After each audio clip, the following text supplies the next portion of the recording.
Hi, I'm John Byrne with Poets&Quants. Welcome to another edition of our video series. Today we have two directors from Fortuna Admissions, Judith Hodara, who had been Senior Associate Director of Admissions at Wharton and Acting Director, and Caroline Diarte Edwards, who had been Director of Admissions at NCOD. Welcome. Thank you. Thank you very much. Okay, the perennial problem that a lot of applicants have in applying to a highly selective program is simple.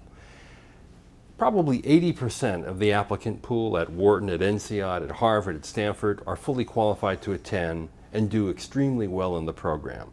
But only a very small percentage of them ever get the chance. How do you get out of that pile?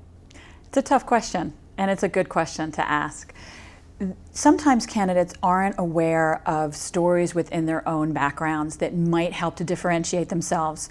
They think of themselves as a consultant, or a banker, or someone who's been back office and doing IT. They don't necessarily think about the little pieces of their past or parts of their family story or things that they might want to do in the future that's very different from other individuals that are coming out of that same competitive pool. So generally speaking, we like to say, sit down with someone that knows you really well and go through what it is that's gotten you to this point in your life and this point in your career so far. And you may be surprised that you come up with something that's really different, pretty unexpected, and an opportunity for you to dive into something that may not have appeared to you by yourself, but actually could be a very important part of your story. This is especially difficult for people in the overrepresented part of the pool. Right. White males who are consultants and investment bankers, Indians who happen to be engineers. How do they get out of the pile? It's also important to start thinking about it early, and the earlier in their career they start planning ahead to do an MBA, the more they can do to impact their profile and have something that will really help them to stand out. So it could be, for example, looking for a particular project where they can take more initiative, a more senior level of responsibility than they would normally have, work with a particularly unusual client, take on a project that would enable them to have an impact that otherwise they wouldn't normally be able to have. I worked with a client last year who had taken on a project that none of his peers wanted to do. So he was a management consultant. It was a very unsexy project working with in the energy industry in the middle of nowhere. His peers didn't want to go. So he spent quite a long time out there, but had an amazing story to tell about how he worked with the teams there, the impact that he'd had, and how well regarded he was by the client at the end of the day. So think about those projects that will enable you to have a bigger impact. It might not even be in the workplace. So some candidates will find that their job has a very rigid structure, hierarchy. They cannot really sort of step out and do something very different. So in that case, think about your extracurriculars, the things that you do outside of work and study, and does that give you opportunities to take on some leadership or do something a bit different? And sometimes it might be taking on responsibility for a big fundraising project, or taking the lead on some sort of voluntary committee. So things like that can actually enable the candidate to have a great story that they can showcase that is a little bit different from what all of their peers will be saying in their application. Judith? Certainly getting a recommender to be your champion early is going to be important. There's a theme here, start early with your recommenders, start early with your own process.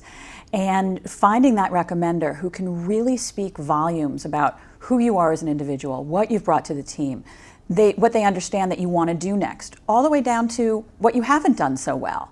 Because it's that ability, and the questions in many of the schools are, tell us about constructive criticism you've offered the candidate and how have they managed it. That kind of information can be really helpful for an admissions office because it shows a great deal of growth. It shows that this is a recommender that knows the candidate a great deal and is willing to go to bat for them and to show how it is that they've developed during the trajectory of their career. Okay, last question. Your best advice to get out of the pile? One way of doing it can be thinking about your career vision, because if you have a very common profile and similar educational background and career track to your peers who are also applying to business school, think about how you can convey a vision of your future that will get the business school excited about bringing you in versus other candidates who have very similar accomplishment to date. So it could be something that you're particularly passionate about doing, starting your own business, reaching a certain level, having an impact in some way. And think about how you can link that to your past, so it's not something that's completely pulled out of thin air for the purposes of your application, but something that really is genuine, that really comes from the heart. And that can be a way of getting the file reader excited about your profile and excited about bringing you into the school, enabling you to achieve something versus another candidate who maybe isn't able to convey such passion about their future.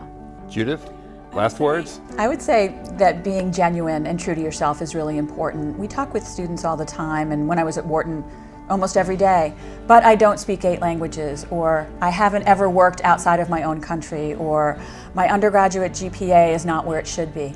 And instead, what we really want to encourage individuals to think about is that you don't need to be superhuman. You just need to be reflective, tell the stories that are important to you, because at the end of the day, when you're reading many, many applications, when you have the opportunity to really get to know a candidate, and you're getting away from whatever firm they're working for and their GPA and their GMAT, and you're reading about what deeply matters to them, you begin to shape an idea of who that is as an individual and why it is that they're not only going to be a wonderful addition to your program, but why it is you see them as an alum making a difference in the community and in the business world as well. So as strange as it may seem, stripping away all of the other things that you think you have to be and being who you really are is going to make a tremendous difference in the application pool. Great. Thank you very much. Thank you. Judith, Caroline?